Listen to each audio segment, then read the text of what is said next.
اسعار اليوم لسه دلوقتي يا دوبك جايه من السوق. الاسعار يا جماعه مرتفعه جدا، يعني انا انصحكم دلوقتي اللي معاه اي قرشين يجري بسرعه يجيب اي منتجات غذائيه بتتخزن، مكرونه، زيت، سكر، لان انا حاسه كده ان الحاجه ترتفع. القوطه اللي كانت بعد ما نزلت بقت 10 ب10، دلوقتي انا جايبه كيلو ب15. يعني الواحد برضو البطاطس رفعت جدا جدا. طبعا انا جايبه دي متوسطه، بطاطس متوسطه اسلقها دي، ممكن اعمل بيها مثلا صينيه ولا حاجه، جايباها ب15 جنيه. طبعا الرز اللي كان وصل ب 22 و20 دلوقتي ب 24 جنيه وب 25 جنيه، ده ب 25 جنيه. طبعا مكسر. جايبه الرز ده، بس الحاجه دي الرز ده كان الكيلو ب 24، انا جايبه كيلو ونص وكيلو ونص، جايبه 3 كيلو، ده ب 25 جنيه كيلو رز، اللي كان ب 23 وب 22 رفع. جبت برضو الملح، ده كان 3 ب5. الملح الحاجه الوحيده اللي في السوق اللي مغليتش، اللي هو الملح ب 3 ب5. كمان جبت الخضره، احنا عارفين ان هي 3 ب5. جبت شبت وكزبره وبقدونس عشان المحشي ان شاء الله نعمل. جبت الملوخيه 3 ب5، الملوخيه رخيصه وجميله اللي هتخزن. خلاص يا جماعه، الملوخيه جميله جدا ورخيصه في السوق، ممكن لو مثلا رحتي اخر السوق هتلاقي ال4 ب5. الفجل الجميل ده اللي بنستناه من الشتاء للشتاء، التلاتة برضو ب5. لو رحتي برضو شويه كده اخر السوق تجيبيهم ال4. بصوا جميل وراسه حلوه كده، انا بحبه. وما اقولكيش بقى الفايده بتاعته حدث ولا حرج. اطمني بقى في التوك توك. دول كانوا ب5 جنيه. جبت ايه تاني؟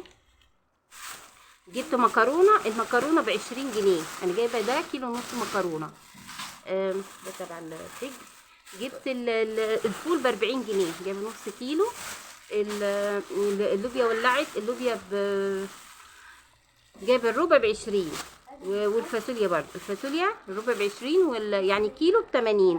وده الربع برضه كان ب18، يعني حوالي 75 جنيه كيلو، اقل من الفاصوليا البيضاء. جبت التلاتة دول، ده لازم يبقوا في بيتك يعني.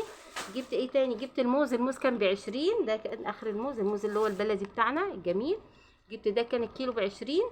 جبت جوافه برضو، حطيت منهم كلنا منهم. كانت الجوافه الاتنين ب25، كان الجوافه الاتنين ب25، جميله جدا في السوق. وفي ب10 بس بتبقى ايه بايته، فانت يعني مش فارقه حاجه. جبت الجوافه كان الاتنين ب25. قلنا البطاطس ب15. طبعا البتنجان، اوبا البتنجان يا جماعه الواحد دي بقى بسرعه وقال اعمل لكم فيديو. البتنجان جميل جدا في السوق ب5 جنيه. ما تسترخصيش تقولي زيت ومش زيت، لا هاتي زيت. البتنجان تحفه، وهو ده موسمه. اعملي بابا غنون، هتقلي شويه جنب الاكل، جميل جدا البتنجان. جايبه ال2 كيلو ب10. ده كان بواقي الفلوس. كمان جبت ازازه زيت جميله من السوق، كانت ازازه الزيت كيلو ب55 جنيه. ماشي. انا بنصح اي واحده دلوقتي حالا لو معاه فلوس تنزل تجيب شكاره رز، شكاره مكرونه. ده اساس كل بيت مصري، تجيب كيلوهات لوبيا وفاصوليا وعدس والحاجات المستلزمات دي. جيب مثلا، او لو ما تجيبش شكاره مكرونه هاتي كرتون، هاتي لفه رز، لفه سكر. الحاجات دي يا جماعه هتغلى، لان كان الرز كان نازل ال20 و22، رفع النهارده بقى ب25. حتى المكرونه كانت ب18 دلوقتي بقت بايه؟ ب25. فيا رب بقى يعجبكم الفيديو ده، انا والله عاملاه عشان يعني ايه نلحق نفسنا الاسعار في زياده. ماشي، يلا والسلام عليكم ورحمه الله وبركاته.